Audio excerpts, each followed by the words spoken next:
Beberapa ruas jalan di Banjarmasin terlihat ada berdiri reklam dan terpasang di baleho, bahkan ada yang membentang di tengah ruas jalan utama. Wakil rakyat di DPRD Banjarmasin pun berupaya untuk mengatur berdiri reklam-reklam tersebut dengan mengadakan rapat dengar pendapat bersama Dinas Perhubungan Bakuda Wan Dinas Perizinan Banjarmasin. Pemirsa, berikut kabar lengkapnya.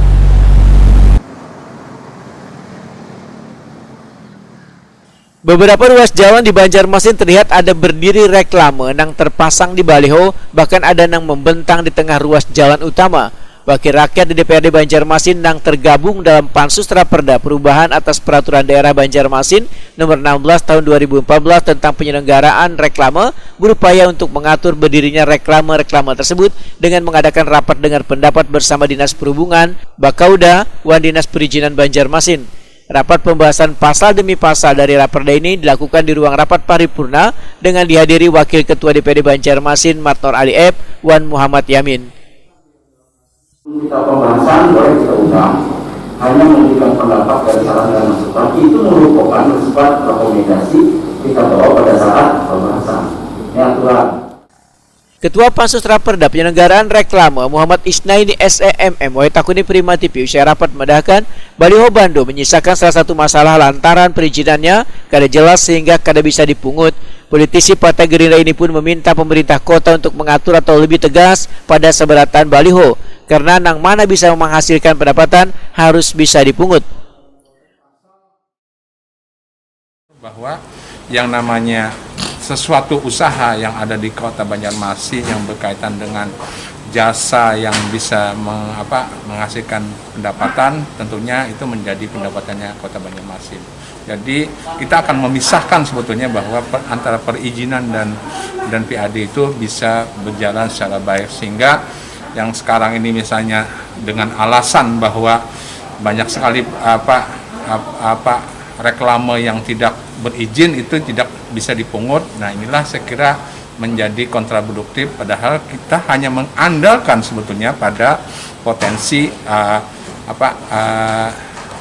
jasa dan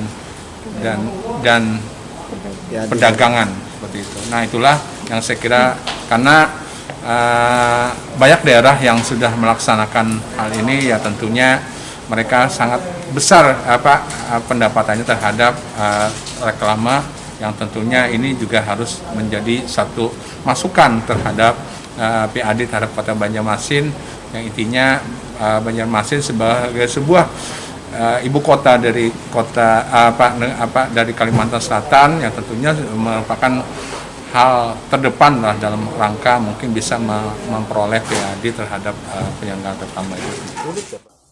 Anggota Pansus Raperda Penyelenggaraan Reklame Aliansa SE berharap hadirnya peraturan daerah ini akan meningkatkan pendapatan asli daerah. Pendapatan akan bisa meningkat, ujar politisi Partai Keadilan Sejahtera ini, bila titik-titik reklame tersebut ditata sesuai aturan. Termasuk tadi penempatan titiknya, termasuk nanti ada videotron yang memang harus ada rekomendasi dari Satlantas kan. Jadi beberapa masukan-masukan, dan termasuk juga nanti kita mengundang seluruh advertising yang mempunyai itu untuk bisa memberi masukan kepada kita untuk peningkatan terkait. Makanya tadi kan keinginan daripada Bakuda tadi bagian keuangan tidak ada izin lagi, langsung ke Bakuda. Nah, jadi supaya memudahkan untuk mengetahui PAD tersebut. Maksudnya izin yang kayak bayar. Jadi, keinginan bebannya tapi ada bertentangan antara PUPR dengan Bakuda tadi kan.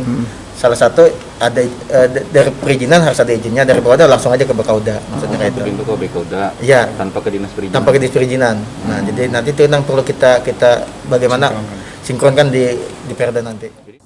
Sementara itu di Banjarmasin banyak penempatan titik-titik reklame yang bermasalah sehingga berdampak pada hilangnya potensi pendapatannya bagi pemerintah kota.